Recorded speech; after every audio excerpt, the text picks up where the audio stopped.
Welcome to Call Podcast. Ang munting tambayan nating magkakapatid sa pananampalataya. Dito, we share God's love and grace through honest stories na tiyak na magpapangiti sa inyong mga puso. Kahit nasan man kayo, kasama nyo kaming tatlo. Tara na't mapuno ng pag-asa dito sa Call Podcast. Hello everyone, welcome to episode 04 of Call Podcast, the official podcast of City of Praise for Asia Labo. So, ayan, we're glad na kasama ko ulit ang bawat isa sa inyo for another meaningful and God-centered conversation. Ayun, yes. And if you've been with us since episode 1, syempre thank you. And kung bago pa lang po kayo mga listeners, welcome po sa aming podcast. So this is a space po where we talk about faith, real-life experiences, and truths that challenge and inspires us. Yan. And for this episode, ang pag-uusapan natin ay isang powerful and thought-provoking topic, Yes. which is obedience is better than sacrifice. This is a great reminder sa 1 Samuel 15:22 that God is not just after what we do, but He is after on to how we truly respond to Him. I agree. Yes, and of course, magiging meaningful ang ating pag-uusapan for today because we will be joined by a very special guest. Yes. Na-excite. Someone who will help us understand this topic kasi una po sa lahat siya po ang nag-preach nito. Yes. And nung narinig natin yung preaching, sabi natin na alam na natin ang sunod na guest sa podcast. Yes. Alam na natin ang next episode. Yes, alam na natin ang title ng next episode. So ayun. And I think everyone can relate to this topic. Yes. Yes. Kaya naman, please welcome Mrs. Orian Balanlayo. Hello po. And Clapping welcome sound to effects. Call Podcast. Kumusta po kayo ngayon? Mabuti naman po. Pinagpapala ng Lord ng kalakasan. Amen. Thank you po sa pag-accept ng invitation namin. Yes Kasi po. alam natin na sobrang busy ni Tito Arian sa kanyang work and sa other activities niya pa at mga gawain. So, ayun. Even sa mga ministries na handle niya. Yes. Oo. Pero sabi nga po namin, lahat po ng nagiging guest namin dito, you will play a special role, especially dito sa bagong platform po na binubuo po ni Co Podcast. Na mas marami po tayong ma-reach, hindi lang po sa mga taong nandito sa Pilipinas, but we can also reach people or yung mga dating nasa Copa, for example, na umalis sila, nagpunta sila overseas to work, something like that. And yung topic na meron tayo ngayon, something siya na heart-striking. Agree. Diba? Agree ako dun sa kahit yung mga umalis na kasi kapag nakita natin yung stats natin sa Spotify, even people around US, Singapore, so mga other Southeast Asian countries, merong mga nakikinig sa atin. Totoo. So, hindi lang ito para sa mga tao inside the church, but we are also reaching people outside. At Ayun. hindi aksidente na naririnig nila yung mga topic na yun. Yes, agree. Yes. Amen. Ayan. So ngayon, dumako na tayo. Oo, kasi ang dami nating Yes. tanong eh. Oo, na for sure is masasagot ito ni Tita Arian. Wait, ano nga ba yung topic natin ngayon? Okay. So ang topic natin ay obedience is better than Sacrifice. Topic pa lang talagang pag-uusapan na. Di ba? May laman na. Ayan. So Tita Arian, ano po yung simpleng term or what does obedience is better than sacrifice really mean in our daily life? Okay. Kung papansinin ninyo, usually, ang buhay natin, ang mas outer or mas nakikita dito ay yung sinasabi nating sacrifice. Ito yung mga ginagawa nating mga prayer, yung mga tinatawag nating spiritual disciplines na kung saan ang sacrifice ay makikita natin once nakikita mo yung mga pagpipray, pag-i-involve sa ministry, pag-Bible reading, yung mga church going, at yung mga bagay-bagay na kailangan nating, yung pagbibigay natin ng tithes and offering, yung mga activities na obviously nakikita ng mga mata natin. That is what we so called the sacrifice. But the obedience, ito yung pagsunod sa sinasabi ng Lord na kung saan yung katotohanan mula sa Kanya inwardly ay iyong i-abide, susundin. Kumbaga yung truth na nagmumula sa kanya na nabasa mo or sinabi sa'yo, yun yung iyong kailangang ganapin. Kasi ang pagiging born again baga natin it is personal. The Lord and you. Pero dito, sabi ko nga nung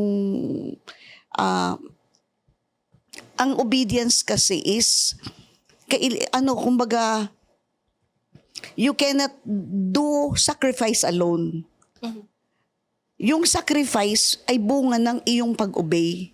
Pero hindi siya sacrifice alone lang without obedience. Napaka-importante ng obedience mismo ang naging primary factor ng ginagawa mong sacrifices.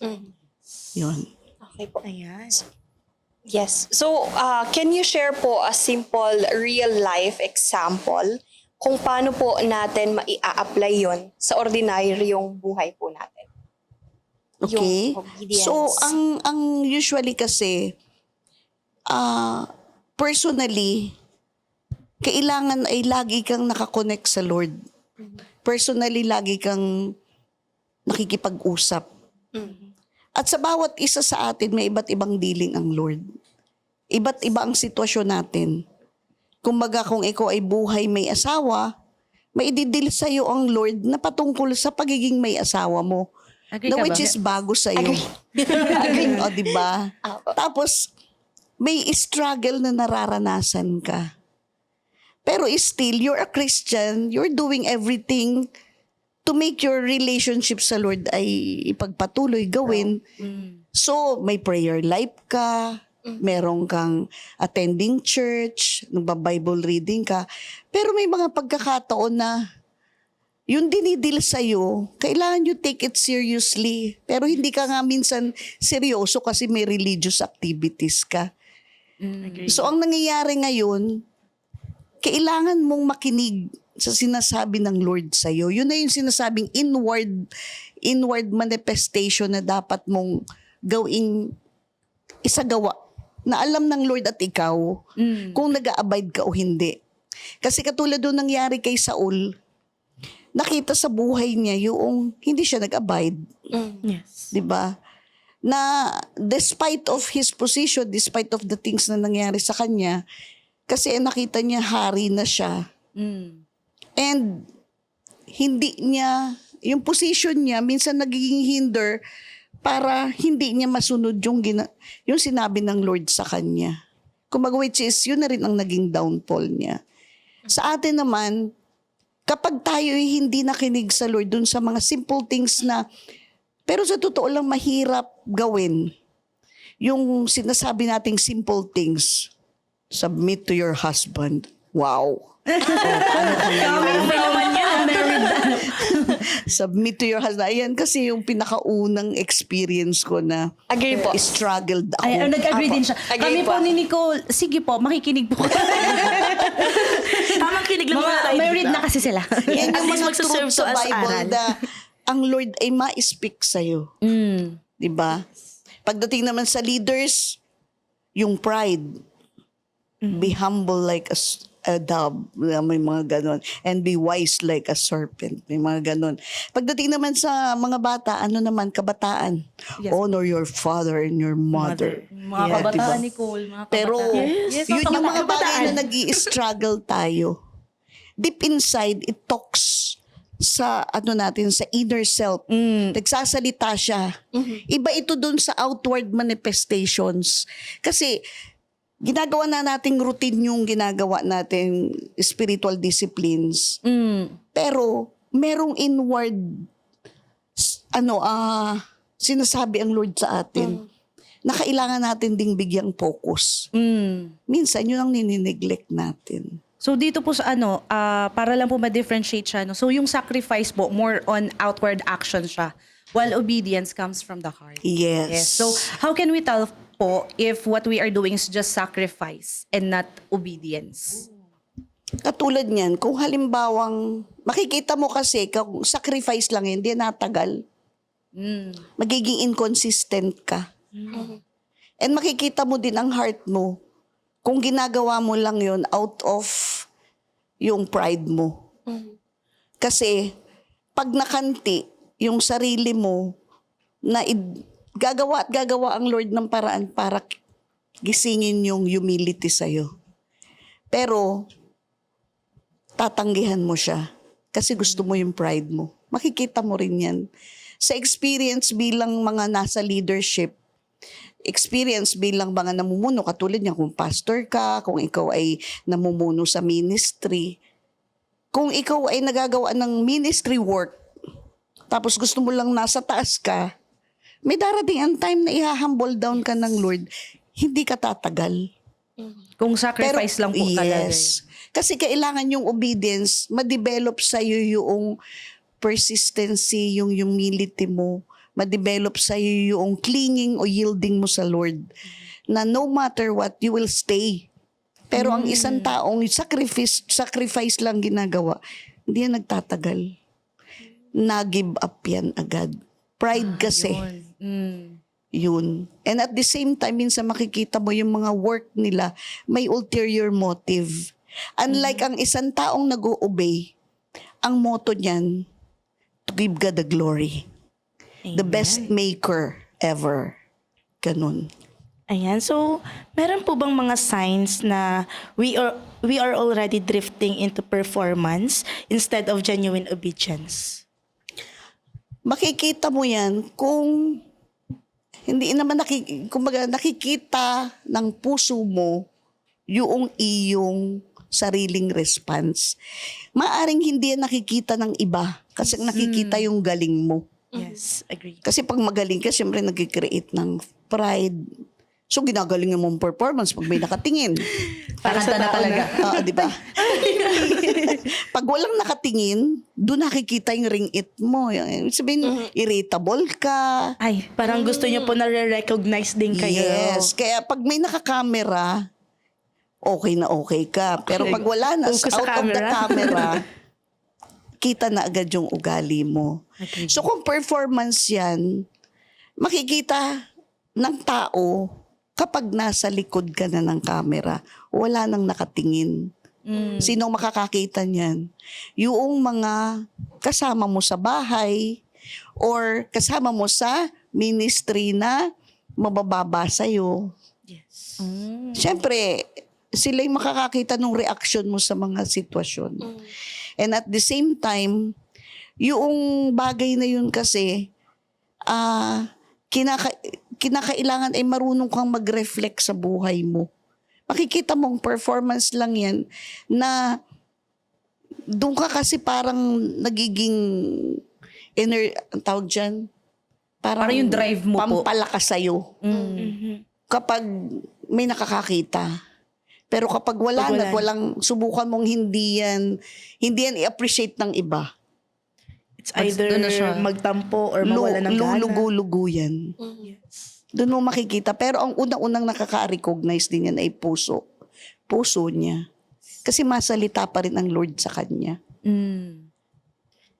So, talaga- Kaya nga 'di ba ang tinitingnan talaga ng Diyos ay yung puso natin at hindi yung kung ano lang yung talent Yes. na meron Oo, tayo. kung ano yung ginagawa Kasi mo. pwedeng magaling kang kumanta, sumayaw, and nagagampanan mo yung work mo sa ministry, pero yung puso mo, punong-puno na siya ng gusto mo, ikaw yung ma-recognize at hindi si God.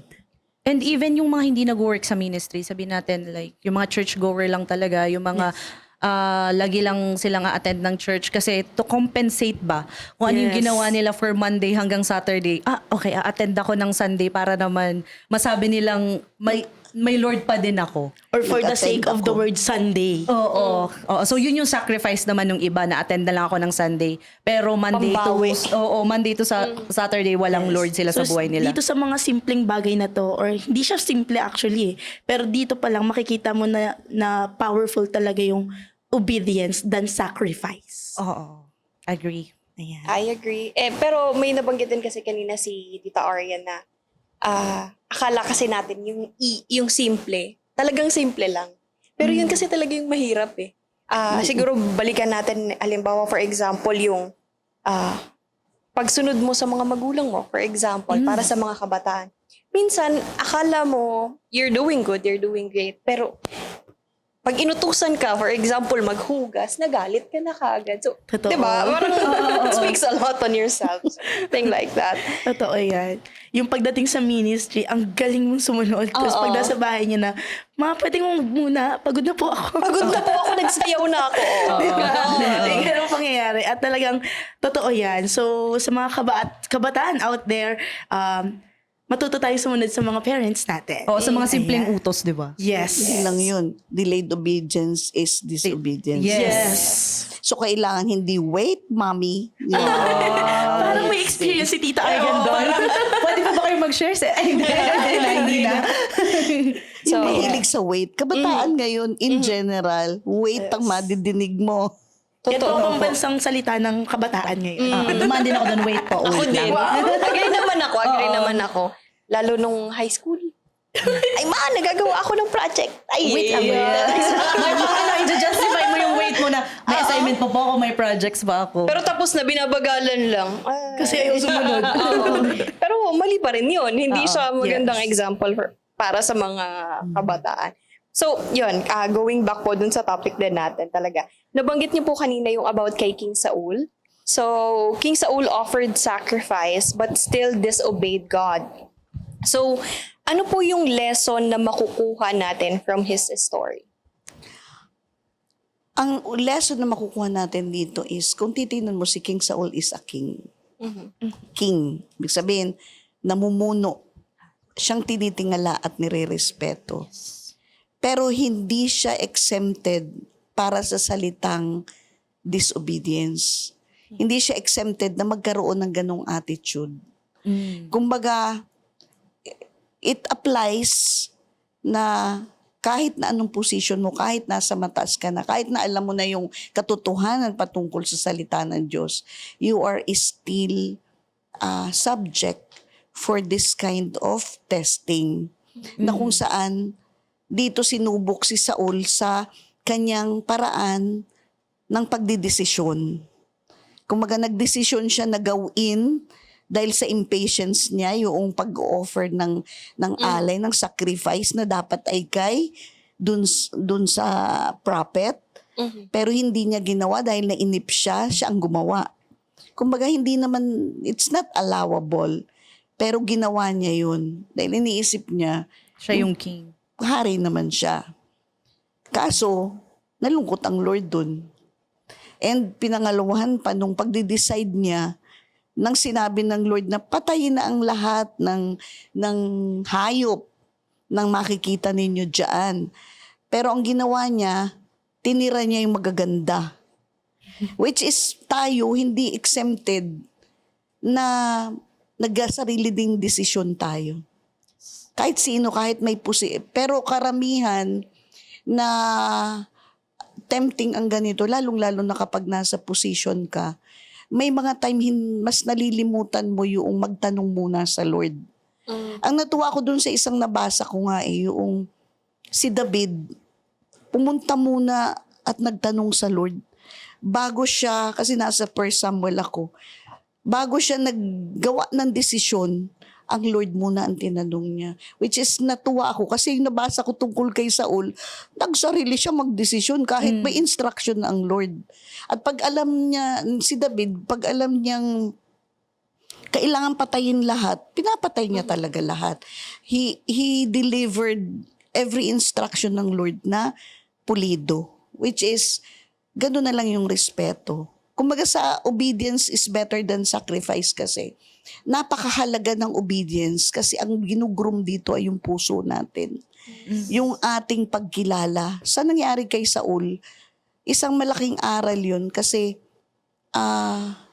walang ine-exempt ang Lord dun sa mga character natin na inire-reveal niya. Kumbaga, kaya nasa mababa ka, lalo na pag nasa taas ka. Kasi you have all the privilege, pero hindi pa pala, natatalang pa rin pala tayo. So, hindi po pwedeng selective ang obedience. Yes. Minsan kasi fuel din tayo, for example, kasi may mga pangyayari sa buhay natin. Halimbawa, sobrang ganda ng opportunity, sobrang ganda nung dumating, sobrang tempting. So, ang tendency, igagrab natin, Grab yun agad. yung aanuhin natin. Like, yun yung i-accept natin without asking the Lord. Yes, for confirmation. Tapos ang nangyayari kapag in-accept mo yung opportunity na yun or yung kung ano man yung ino-offer Oo. sa current situation mo, ang mangyayari, parang nagkaroon ka ng detour na kung saan sana diretso ka na papunta dun sa plano ng Lord, lumiko ka pa, tapos lalo pang humaba yung journey mo papunta dun Kasi sa kung hindi ano ka yun. nag-obey. At hindi ka nakinig, hindi ka nag-ask. Yes. Tsaka may mga, mahirap kasi talaga, doon ko rin nakita yung, biruin mo, it cost his kingship para mawala. Grabe, kakalungkot yun. Kasi, andun ka na sa top, na-humble down ka, na nawala yung kingship mo. Kumbaga, seryoso pala ang Lord sa mga bagay na ini-instruct niya. Kasi may plano siya sa bawat gawa natin. Kumbaga, dapat lang talaga sa atin is maging humble enough to obey. And katulad ni instruction si Noah. Si Noah, nag-obey siya talaga ng lahat ng mga details ng arko. measurements. Lahat ng measurements. Grabe Sinahod yun. niya. Kahit na mahirap. Imagine, wala pang gadgets nun. Yes. Binabasa ko pa nga, sabi ko, Pinutol pa wow, niya Noah. mga kahoy. Kaya kung titingnan mo, kailangan talagang go to your Lord lagi para tanungin yung instruction sa gagalawin mo. Kasi ang nalilimutan natin ngayong mga panahong ito, akala natin is Kristiyano na ako. Kaya alam ko na, nabasa ko na yung Biblia. Pero iba pa rin yung personal instruction kasi individually may purpose ang Lord sa buhay natin. Ang problema, pag nasa na tayo, hindi na tayo natanong, nalilimutan na natin siya. Which is hindi dapat. We have to act like David na bago kumilos, nagtatanong muna. So, ayun. Siguro, Nicole, ikaw na yung sunod na mag-a-ask. Okay. So, based po dun sa mga example po sa Bible nga, di ba, yung nabanggit niyo po si Noah na nagtayo ng ark na kahit na pinagtatawanan siya ng mga tao noon kasi wala namang bagyo, wala namang ulan, napaka-araw, pero tatayo ka ng barko. Even Abraham na sinacrifice niya yung sarili niyang anak. Di ba? So, even Mary. So, what made the obedience different and pleasing to God? Andun yung reverence nila sa Lord. Andun yung lalim ng pagmamahal nila at pagkilala sa pagiging Lord ng Lord. Kasi kung yung faith nila nandun din, hindi natitinag. Hindi nila iniisip na sila yung namumuno sa buhay nila, kundi may sovereign being na talagang dapat masunod sa kanilang buhay bilang tao. That's the only secret. Yung faith nila, yung love of God, and yung pag-yield nila sa kung anong sasabihin ng Lord. So, among these examples po, sino po yung pinaka nakaka-relate tayo today po and bakit? Para sa akin, ang kasi si Kristo. Kasi yung ginawa niya na let your will be done, sabi niya, kung pwede lang na mawala ito, kung pwede lang na lumipas, wag nang mangyari. Pero kalooban mo pa rin ang mangyari. Ang laking bagay nun kasi ang hirap sundin ng mabigat na mangyayari kasi may sakripisyong magaganap. Katulad ng buhay niya, inalimura siya kahit alam niyang Diyos. Ang laking bagay kasi tayong lahat di tayo mabuborn again kung wala si Kristo. Amen. Isang napakabigat na example yung ginawa niyang pagsunod. Dahil doon, na-break yung ginawa naman ni Adan at ni Eva. Dahil sa obedience na ginawa niya sa Gethsemane. Which is, napakalaking utang na loob natin, napakalaking pasasalamat. Kasi, kung walang nagdanak ng dugo, walang nagtubos sa sangkatauhan, walang manunumbalik Wala na tayong pag-asa. sa Wala na relasyon tayong sa pag-asa. Diyos. So that's the great example for me. Yes. Kasi si Ganda nun. Kristo rin yung nagpatunay na hindi lang siya nagsakripisyo, kundi nandun yung obedience niya. So ngayon po, Tita Ariad, some people po look religious kasi talaga, but privately ignore God's teachings. So how can we avoid falling into outward religiosity po? Para hindi ka magkaroon ng outward religiosity, kailangan mong maging totoo. Maging devoted talaga sa faith mo. Amen. Katulad ni Mary. Si Mary, dahil devoted siya sa sinabi ng Lord, despite of everything, He is willing to do na maganap yung kalooban ng Lord. Kasi mga bagay na ini-instruct sa atin ng Lord, hindi madali. Pero kailangan nating sundin. Yes. Nag-agree ako doon. Minsan kasi ang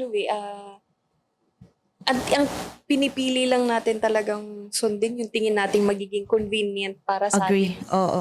Yung Hindi tingin maiwasan. nating, ay dito ako tingin kong magiging okay. Hindi ako mahihirapan. Kung saan ka mas safe. Mas safe. Oo. Without trusting the Lord. Yes. May mga bagay na gusto ng Lord na i-let go natin pero hindi natin magawa kasi akala natin mas masaya dun eh. Or mas sasaya ako kapag hindi ko to binitawan. Yes. Pero ang sinasabi na ng Lord, ng instruction niya sa'yo, i-let go mo na kasi may mas better akong ibibigay. So minsan dun tayo nasa stuck eh. Na imbis na nag-receive na tayo ng blessing, naka-close pa yung mga fist natin. Imbis na naka-open na siya para maka-receive tayo ng mga Yes. bago. Kasi minsan may mindset din tayong mga tao na kapag hindi natin alam yung magiging outcome nito, Oo. bakit ako magre-risk dito? Ayaw natin ng risk. Which is, si God, minsan may mga ibibigay siya sa ating challenges, problems, na pagdadaanan natin, na minsan i-question natin, kasi bakit natin pinagdadaanan to? Sumusunod naman po kami sa inyo, ganon. Oo. Pero, in the end, kapag natapos na yon, doon mo rin marirealize na, okay, ito pala yung rason kung bakit ko pinagdaanan Ito to. pala yung plano mo, Lord. Yes. God did it. Yes. Bakit ako nasasaktan before? Ang tigas pala ng ulo ko. Doon mo marirealize sa dulo eh. Totoo. Doon mo sa huli marirealize na, ito pala yung sinasabi ng Lord na kung pinakinggan ko nung simula pa lang, I should have never been into this kind of situation. Yes. Diba? At pag natuto kang mag-obey kay God, yung pagbabago, Mhm. hindi siya madali. Pero once you obey God, truly obey Him, unti-unti kang magbabago. Nang hindi mo kailangang i-brag, hindi mo kailangang ipangalandakan, pero kusang makikita yan sa'yo ng mga tao na hindi mo kailangang maging trying hard na mag-influence sa kanila. Kasi sila mismo, makikita na yun sa buhay mo. Kasi nga, di ba, we are, magsaserve tayong light dito sa world na to. Magiging Tsaka kung kang good talagang example. obedient ka, tapos, di ba nasa heart nga yung pagiging obedient natin, nagsistart siya sa puso, sa heart. Magiging ano na siya, magmamanifest na siya mismo sa actions Yes. mo. Hindi mo kailangang maging trying hard, mag-perform or magano kasi kusa siyang lalabas. Ayun. Amen. Yes. Paano mo Amen. ipinangako ang lordship ng Lord kung ikaw pa rin ang Lord ng buhay mo? Yes. You're still choosy dun sa bagay na pinagagawa ng Lord. Part ito ng training or grooming ng Lord sa atin para lumabas yung plano niya sa ating buhay, yung kalooban niya. Kasi ibang nilikha ang gusto niyang makita. Isang bagong nilikha na transformed na. Yes. Ang ganda nun. Amen. Ayan. So, what habits or disciplines can help us stay genuine even when no one is watching? Ang pinakakailangan kasi, yung closeness mo sa Lord ang magpatuloy. Without your prayer life, yung pakikipag-ugnayan, iba kasi yung prayer na hingi ka ng hingi. Pero yung prayer na nakikipanayam ka, nakikipag-usap ka, nagbimingle ka, may intimate relationship kayo ng Lord na as in parang magkapatid, parang magkaibigan. Kumbaga, nakikipag-usap ka through thick and thin sa lahat ng nangyayari sa buhay mo. Isang bagay yun para madinig mo ang Lord na malaman mo ang kalooban niya. Isa pa, yung pag-yield mo. kilala mo dapat ang sarili mo kung sino ka. At kilala mo yung Diyos mo. Na ang sinusunod mo ay Diyos at hindi sarili mo. And yung pananampalataya na meron ka dapat. Kasi pag kailangan nakikita mo na ang sarili mo ay, alam mong ikaw ang nasa baba at siya ang nasa taas na dapat mataas. Doon papasok yun din pagiging thankful, pagiging kinikilala mo siya palagi. Kasi it will make you humble sa lahat ng nangyayari sa 24/7 ng buhay mo. So doon lang, may iwasan mo yun kasi close ka sa Lord. Pero pag close ka sa mundo, hindi mo mamalayan, dati ka pa rin. Ayan. So, parang selective yung obedience, something like Yes. that. So, yun po, dumako naman po tayo sa pagiging selective natin sa pag-obey. So, choosing what's only convenient. Bakit po siya dangerous sa spiritual life ng isang tao? Pag selective ang obedience. Syempre, kasi you're still the Lord of your life. Kasi doon mo makikita na hindi pa siya ang Lord ng buhay mo. Namimili ka pa ng gusto mo. Ay kapag ikaw ay talagang nag-o-obey, ino-obey mo siya ng buong buo. Ang selective obedience kasi is still disobedience. Is still a sin. Ginawa mo lang siyang props. Kumbaga, na nag-o-obey ka. Pero it's not obedience at all. Yan. Yun yun. Minsan kasi may gustong ipasunod sa atin ng Diyos na mga bagay, pero pakiramdam natin mahirap, kaya ayaw nating sundin. Pero in the end, kapag nagawa natin siya, dun mo rin marirealize na ito yung rason ng Diyos kasi alam niyang kaya ko pa. May ile-level up pa. Ayan. Agree. So paano po natin matitrain yung mga sarili natin to obey even when it's uncomfortable or difficult? Ang kailangan mo lang is to ask God for help. Amen. And have faith that you can do all things through Christ who give you strength. Ganda nun. Amen. Diba? Amen. Kailangan sundin natin kasi siya ng buo. Madaling sabihin pero mahirap gawin, pero masarap kapag ginawa mo dahil may nagaganap na pagbabago sa buhay mo. Amen. Naalala ko nung ako'y nasa Saudi, ang hirap ng sitwasyon ko noon kasi mga Muslim Pilipinas ang kasama ko. Nabubuli ako kasi solo lang akong Christian. Pero dahil dun sa word niya na love your enemy, ang hirap pa, binubuli ka. Bully to, di ba? Pero yun ang word niya eh. So when I experience, nasundin ko yung word na yun at hindi ako nagtanim ng galit, mas nagtanim ako ng forgiveness sa kanila. Mas nagain ko yung trust nila kahit na Muslim Pilipinas sila. At natuwa ako kasi yung joy sa puso mo na merong chain na na-release. It's an experience. Napakasarap kasi dahil dun nakalaya ako sa galit. Nakalaya ka rin sa naging masaya ka kasi may pagsunod kang ginawa. Which is na-discover mo yung bunga nito. Na meron siyang napakagandang bunga. Naging kaibigan mo sila despite of yun. Yeah. There's joy sa pagsunod sa Lord. Yes. Amen. Fruit of the Holy Spirit. Joy. Yan. Di ba? So, dumako naman po tayo sa, di ba po may ibang mga tao na nagbibigay or nagdo-donate, pero hirap na hirap po silang magpatawad or mag-forgive. So, can generosity replace obedience in God's eyes? Hindi po. That is religious act. Kasi hindi mo matatakpan kung ano ang totoong laman ng puso mo kahit na magphilanthropy ka. Kasi hindi natatakpan ng pera, hindi nasusuhulon ang Lord. Katulad nung nadidinig nating induluhensyang salita na kung anong gawin mong mabuti, tapatan mo na. Ay, gawin mong masama, tatapatan mo ng mabuti. Hindi nangyayari yun. Hindi natin pwedeng lukuhin ang Lord. Kailangan yung word niyang sinabi, lalo na pag direct na may word sa iyo ang Lord. Kasi meron niyang nagtitikil sa heart mo, iba-iba sa ating sitwasyon. Merong pagkilos ang Lord na kailangan mo siyang bigyan ng pansin. Katulad niyan, hindi ka marunong mag-forgive, you have to let it go para makalaya ka. Pero wag mong gawing rason yung pagiging generous mo sa iba para hindi mo alisin yung hindi mo sundin kung ano yung gusto ng Lord at alisin yung tanika lang tumatali sa'yo. Kasi ikaw din naman ang magdi-decide. It's a choice to forgive. And it's freedom.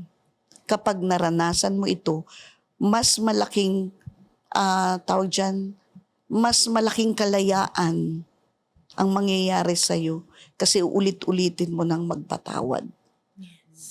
Amen. Amen. Ang galing. Kasi parang sa atin, sa lahat in general, ang pinakamahirap kasi is to forgive. Diba? True. Lalo na kung nasaktan talaga tayo ng Oo. sobra. So, kumbaga, yung pagbibigay ng forgiveness sa isang tao, talagang dun mong masasabi na, okay, I'm obeying God. Kasi, paano pag sobrang lala talaga nung ginawa sa'yo ng isang tao to the point na parang there's no way na papatawarin ko to dahil sa ginawa niya sa akin. Pero iba yung level ng pagmamahal ng Lord pag naibigay mo na din sa kanila yung forgiveness na yun. Magkakaroon ka rin kasi ng peace. Yes. Yes. Freedom mo dun sa nararamdaman Yes. mo. Tsaka 'di ba sinasabi nga lagi sa atin na ikaw nga pinatawad, bakit ikaw hindi ka Isa pa magpatawad? yun. At the same time, yung tanikala ng bitterness, you will be free from it if you forgive. Amen. Amen. Amen. So, yun po. Why do you think po na i-connect po natin dun sa question ni Nicole kanina? Bakit po mas madaling magbigay yung iba? For example, sa mga donation or sa church, mag-abot, kesa po sa pagpapatawad po. Kasi nakikita ng iba. Pero yung pagpapatawad, may struggle sa loob kasi minsan meron ka pang hindi ma-give up. Meron ka pang immaturities or hindi ka pa naka-yield yung puso mo sa Lord na mas ang iyong principle ay principle pa rin ng mundo. Katulad ng salita na yun na lang nga ang meron ako tapos bibitawan ko pa. Di ba? Yun na lang daw ang kayamanan niya, alisin pa niya. Which is principle ng mundo yan. Eh kung yun ang principle mo, mahirapan ka nga. Kailangan mo kasing ma-renew ang mind. Kasi kaya lang natin naman hindi nagagawa, unrenewed pa yung mind natin. And there are times, meron ka ding ayaw isuko sa buhay mo. Which ang kailangan sa atin is nakasukong buhay. Full surrender. Yes. So, ayun po, dahil po ano na natin napag-usapan natin ay na yung principles ng mundo, nagiging principle mo. So, may mga reasons po, included na po dun yung weakness of the flesh, yung lack of knowledge and love for the world. So, sa tingin nyo po, ano po yung most common struggle today or yung reason na yun? Ano yung sa mga reason na ngayon is yung pinaka-struggle? Para sa akin, pare-pareho siya. Case-to-case basis. May mga taong weak talaga ang flesh. Bakit magiging weak ang flesh? Kulang sa babad. Kulang ka, mas more ka sa babad sa mga bagay sa mundo kesa sa pagbabad sa Lord. Kaya weak ang flesh mo kasi instead na naka-yield ang buhay mo sa Lord, naka-yield ka sa mundo. Kumbaga, ang kailangan lang dyan ay ma-strengthen yan through the prayer life, through asking God. Kaso hindi mo nagagawa kasi hindi pa, and besides, there are times immature ka pa. You're still a young Christian na more ang flesh sa'yo. at hindi ka pa masyadong naka-yield sa Lord. Dito naman sa kaya kung nasabing case-to-case basis, yung isa naman ay ignorance. Medyo meron tayong dumarating yung punto na sincere tayo. Pero dahil hindi natin alam, nagagawa natin. Or pumalya ka sa Bible reading mo, napuputol-putol, di ba? Hindi naman tayo consistently nakaka-prayer, nakakapag-Bible reading, kaya hindi tayo masyadong nafe-feed ng Word of God. So dahil doon, ignorante ka. Hindi mo alam na mali na pala yun. Which is, kaya mo nagagawa. Pero hindi pa rin rason. Kasi kailangan natin talagang magbasa ng Biblia. At matutunan kung ano yung kalooban ng Lord sa buhay natin. Ayan.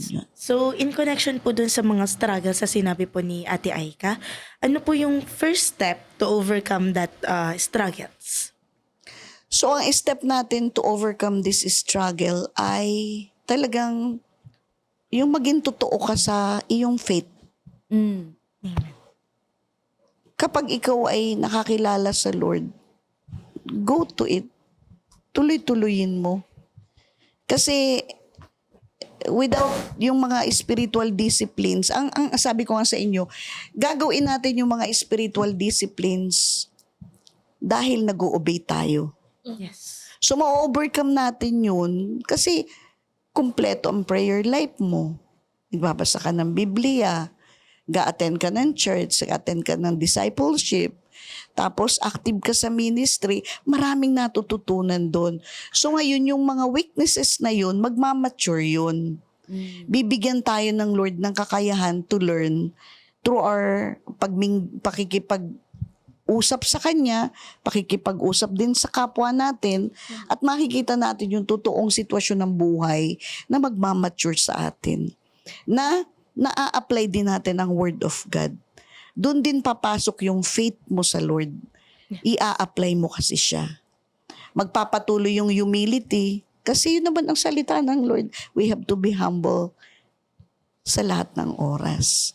Hindi tayo nilagyan ng Lord ng pride na kapag nasa position ka is nagpataas na ng ng ego mo.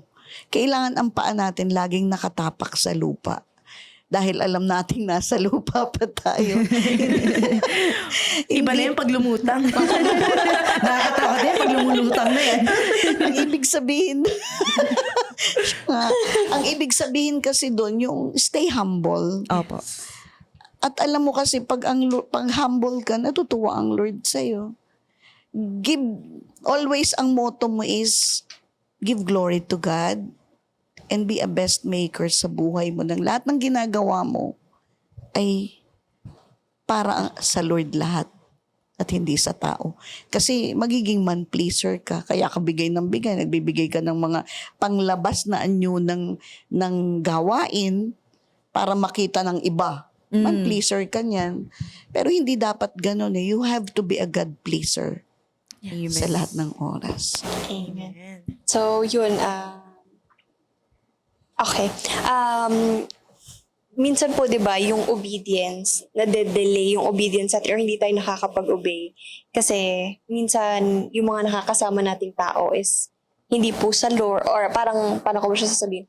Wrong company. So, paano po if wrong company leads to compromise? How important is choosing the right environment? Napaka-importante kasi yun ang, sabi nga, ito man ay salitang mundo, pero kumbaga, yung sabing flock together, stays together. Yung, Birds with the same feather. Flocks together. Kumbaga, dito naman sa atin, napaka-importante na ang company natin ay yung magli-lead sa iyo, magtuturo sa iyo sa tamang landas. Bakit? Hindi ka maaakay ng isang bulag kung bulag ka rin. Mas maliligaw ka o mapapahama ka sa dadaanan mo. Kailangan yung nakakakita. Kung ang kasama mo ay mga kaibigang magdadala sa iyo sa mali, edi instead na ikaw ang mag-influence sa kanila, mas may impluwensya ka. mai-impluwensyahan ka because sila ilan, ikaw iisa. Yes. Tapos, ipiplease mo pa sila. Buti kung ikaw ang nagpiplease sa Lord, that's strong ang personality mo na dalhin sila. Karamihan, mas ikaw ang naimpluwensyahan kesa sa ikaw ang naka-impluwensya. So, napaka-importante na magdala ka rin ng ibang kasamahan para ma-impluwensyahan sila. Madalhin mo sila. Ang pinakaano kasi dyan, you have to choose. Mas piliin mo na ang maging company mo ay yung magdadala sa'yo sa mabuti. Yeah. Amen. Amen. Siguro para siyang sa pangyayari din po sa amin ni Aika, no. Meron kaming experiences na meron kaming mga kaibigan na nawawala siya sa life natin na hindi namin po alam kung bakit. Pero siguro away siya ng Lord na ma-save tayo doon. Tapos, yun, hanggang sa kami na lang yung naiwan. And ang reason pala ng Lord is, siya pala is madadala siya sa church and makakakilala siya sa Lord. So, ganun ka-importante yung maayos na company kasi it would lead you to God. Yes. Totoo. Tsaka kung halimbawa ang isang ang pagpili kasi ng kaibigan, pag ikaw ay nakakilala sa Lord, madidiscern mo kung kailangan mong lumayo o hindi. Kasi hindi ka na masaya kapag dinadala ka sa mali, ihiwalay ka talaga. Amen. So kailangan mo talaga yung heart mo ay tinitingnan mong mabuti. Kasi dun lang, huwag kayong ang hilig ng dahil lang sa company natatakot ka. Company nila. Yung samahan nila.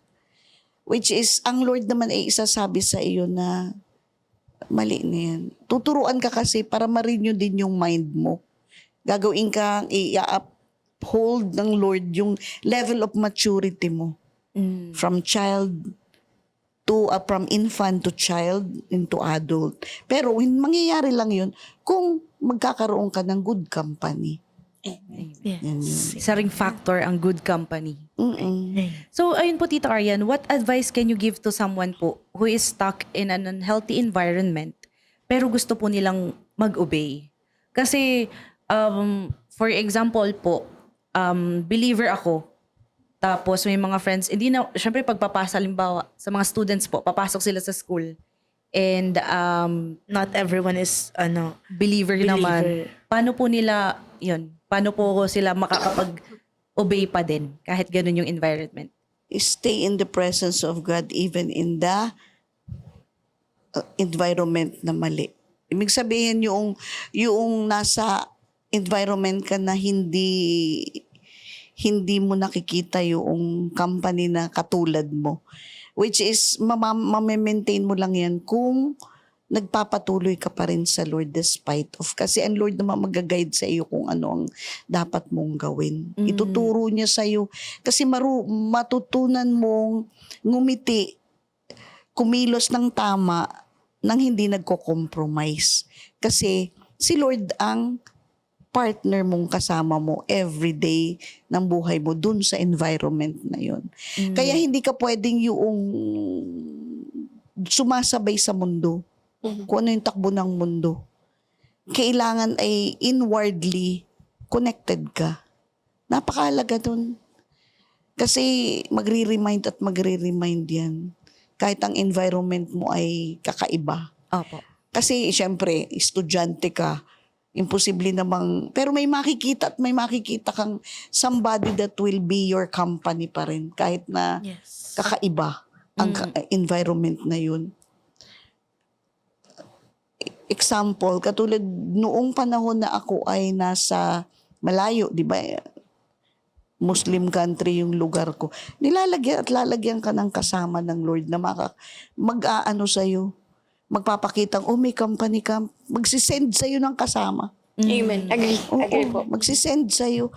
At matutuwa ka kasi hindi ka pala nag-iisa. Hindi ka talaga niya iiwan, hindi ka pababayaan. And always, make yourself closer to God. Ang pinakaano kasi dyan, para maging more closer ka, maintain your prayer life, your Bible reading, your worship to God, maintain your fellowship. Kung hindi mo man magawa at nasa secluded area ka, i-maintain mo lang yung pananalangin at pag-Bible reading mo. I-maintain mo lang yung pag-worship mo. Pasok ka na. Hindi siya, kahit nasa ang environment ka, alam mong buo ang loob mo at hindi. Yan yung mga nagpapatatag sa'yo. Kaya hindi siya pwedeng i-give up mo. Hindi mo siya pwedeng bitawan.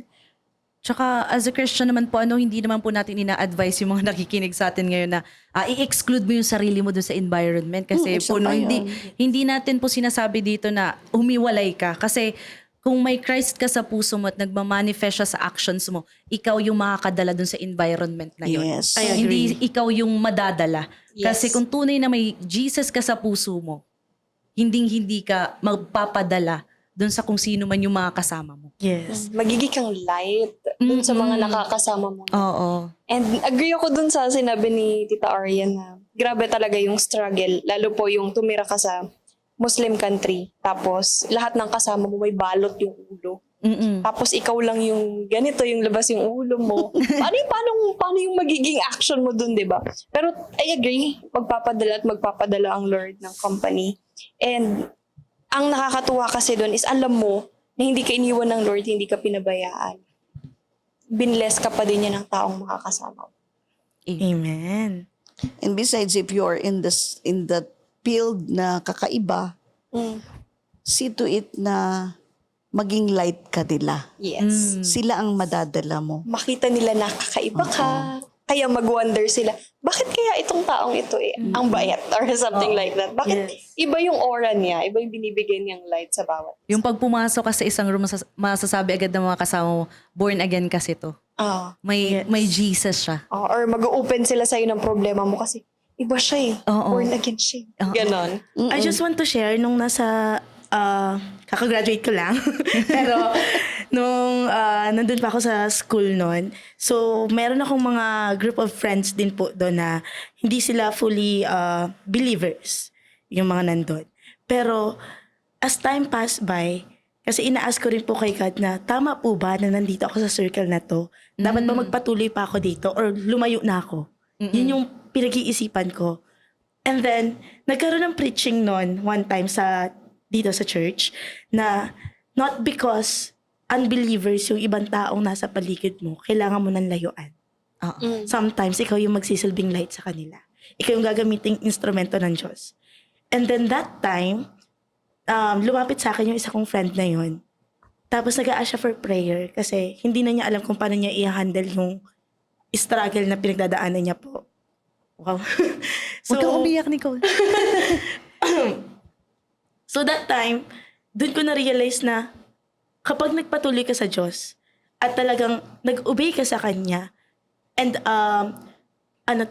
hindi kayong basta nakiisa lang sa mundo kasi alam mong kailangan mong may maging friends, kundi kahit na nandun ka sa circle na yon, merong magpapaangat sa'yo At si Jesus yon. Ang God yon. Hindi ikaw, kundi ang Diyos yon. And then, pinag-pray ko siya. And then, yung circle na yun po, nasanay na po sila na dati, kapag kumakain kami, hindi automatic kain sa labas. Pero, nung naging part ako ng circle na yun po, sila pa mismo yung minsan magre-remind na, wait lang, hindi pa nagpe-pray si Nicole. Oo. So, yung mga simpleng bagay na gano'n na akala natin, ay, napakasimpleng bagay lang naman nun. It's no big deal. Pero, marirealize niyo po na ang laking bagay nun. Kasi, ang powerful ng prayer. Even sa mga simpleng pagdadasal mo about sa pag-thank you sa pagkain, napakalaking bagay nun. So, natutuwa ako and now, uma-attend na sila kasama yung mother niya. So, which is yung mama niya pa yung humahatak din sa kanya. So, nakakatuwa na ginamit ako ng Diyos sa ganong bagay. And now, nagpapatuloy sila po. Amen. Ayan. So, with that po, speaking of obedience, what are the simple and practical ways to grow in obedience is starting today po. Today, hindi bukas, today. Now. Magpatuloy mong mahalin ang Lord. Ang pinakaano kasi is, yung love of God mo, kapag ito'y nagpapatuloy, yung instead na love of the world, ituloy mo lang siya, mag-grow ka kasi mahal mo ang Lord. Hindi mo siya bibitawan eh. And gusto mo ng relationship sa Kanya, magiging intimate ka, stay on your faith. Huwag mo siyang bitawan. Stay humble at the same time. And always see to it that you obey God. Amen. So, ang dami nating realizations today, di ba? Obedience is really about the heart. Kasi, pwede nating palitan or sabihin na nag-o-obey tayo sa pamamagitan ng pag-attend ng church kada Sunday. Pagpapagamit sa ministry. Pagpapagamit sa ministry or even lahat ng activities or gawain ng Sinalihan church. Oo, sinalihan mo na or all of the above ka sa lahat ng Perfect ministry. attendance. Pero kung may dealing sa'yo ang Lord, tapos may word na siya, may mensahe siya sa'yo, pero hindi mo sinusunod, iba yun. Disobedience Yes. pa yun. At magkukos siya for you na madapa ka and pwedeng sa mas lumala, tumigil ka sa yung faith mo. Di ba? Yes. Mawala ka sa church and all. Ganon. Amen. Okay. So, down to our last message or challenge. If there's one specific message po or challenge na you can give to our listeners this week, what would it be? Napaka-importante na nakikita mo palagi ang Lord. Para sa akin kasi, ang pinaka-message na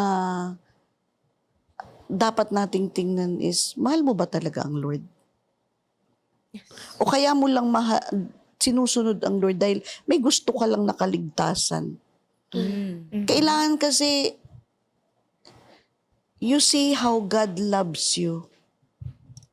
And you see how much He really give His life to you. Doon pa lang makikita mo na yung unconditional love niya para suklian mo rin ng loving God. Kasi pag ang Lord ay bahagi lang ng buhay mo, mahirapan ka sa obedience. Pero kung mahal mo ang Lord, despite of the hardship ng pagsunod, susundin mo siya. Kasi isang bagay yan, ayaw mong mawala ang Lord. Ayaw mong mawala ang Lord. Di na baling mawala ako, yes. Masaktan ako, yes. Di na baling basta ang Lord lang ang maging masaya para sa akin. Ayaw kong mawala siya. That's the only way. Kasi kung i-give up mo ang Lord dahil sa unforgiveness mo, dahil sa pride mo, hindi mo mahal ang Lord, sarili mo ang mahal mo. Kaya ang dapat mong tanungin ngayon, mahal mo ba talaga siya? Yun. Sino sa inyo ang mahal si Lord? Taas ang Amen. kamay. Amen. Amen. Agad-agad yan. Oo. Actually, ang daling sabihin ng word na obedience. Diba? But to be very honest with everyone, para sa akin, process din kasi siya. And you have to, kumbaga kailangan meron kang humility, meron kang humbleness sa paglapit sa Lord to ask for it. Kasi what seems so sobrang babaw lang or simple lang, yun pa yung pinakang mahirap gawin. So kailangan we stay faithful dun sa dealing sa atin, sa lahat ng binibigay sa ating mensahe ng Lord. Kasi ang hirap talaga niya. Sa totoo lang. Agree. Sobrang mahirap siya. Kasi, flesh tayo Parating andyan yung pagsubok. Lagi tayong matcha-challenge na minsan, May mga temptation. sa paligid mo dyan. Minsan, maghapon ka ng okay, maghapon kang, okay yung mood mo, nag-Bible Masaya ka ka. pagkagising mo, tas may isang pitik lang na, may isang nag-trigger lang sa'yo sa maghapon, tas wala na. Sira ng mood. Sira na, di ba? So, Totoo yan. something siya na kailangan mong ilapit sa Lord with your whole heart kasi hindi talaga siya madali. It requires a lot of persistence, prayer, and yun nga, personal relationship with the Lord. Ako naman, based sa experience ko, regarding din syempre dito sa obedience, si Lord kasi, hindi kanya bibiglain na malaki agad yung papagawa niya sa'yo. Uunti-untiin kanya, maliliit, small steps. Hanggang sa pagkatiwalaan ka na niya ng malaki. Kasi nung nagsistart pa lang ako na Christian, ang message lang sa akin ng Lord is, umattend ka. Umattend ka ng discipleship niyo ni Ate Ken. Umattend ka ng Sunday. Yun lang yun. Yun lang talaga yung message sa akin ng Lord.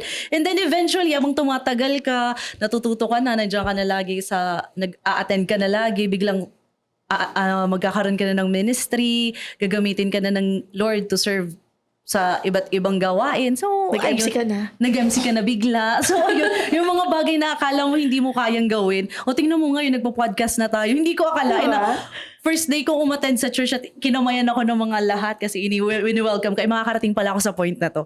So, nakikita ko yung bigger, hindi natin agad makikita yung bigger picture. Pero kapag kasi nag-start kang sumunod sa maliliit, pagdating mo sa dulo, makikita mo na, kaya pala ito yung gusto ni Lord na sundin kong una para matuto akong sumunod dun sa mas malaki. Mas magtitiwala ka din kasi sa Lord na alam ko na ito yung pinapagawa niya, instruction niya sa akin or mensahe niya sa akin. Kasi alam ko na mas best ito para sa life ko. Yes. Mas best yung plano niya para sa akin. Yan. The best ang plano niya. Isa Yes. naman din sa natutunan ko dito is you need to be selfless in order to obey God. Kasi hindi mo siya basta-basta masusunod o susundin lahat ng utos niya kung patuloy mo pa rin iisipin yung sarili mo lang din.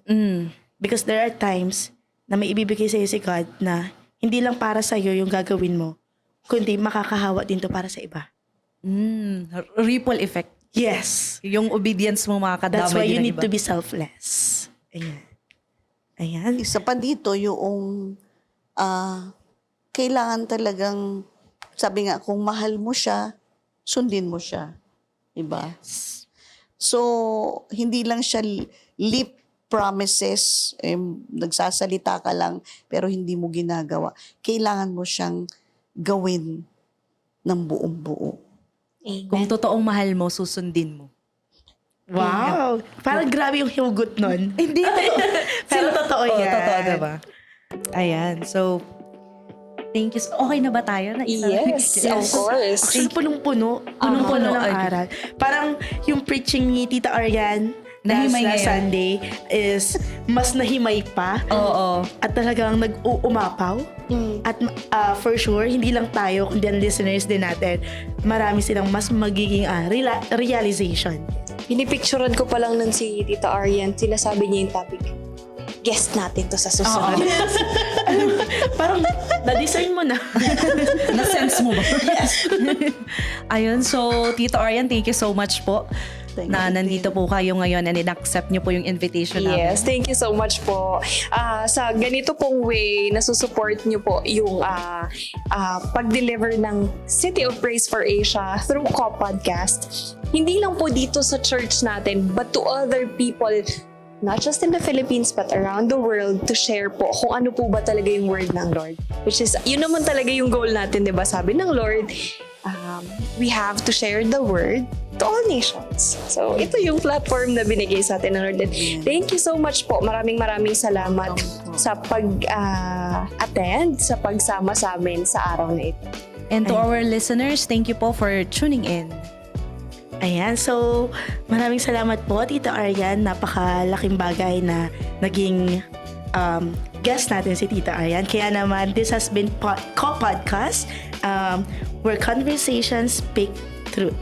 See you next time. Bye! Thank you, everyone. Thank you po, Tita Arian. Thank you po. You're welcome.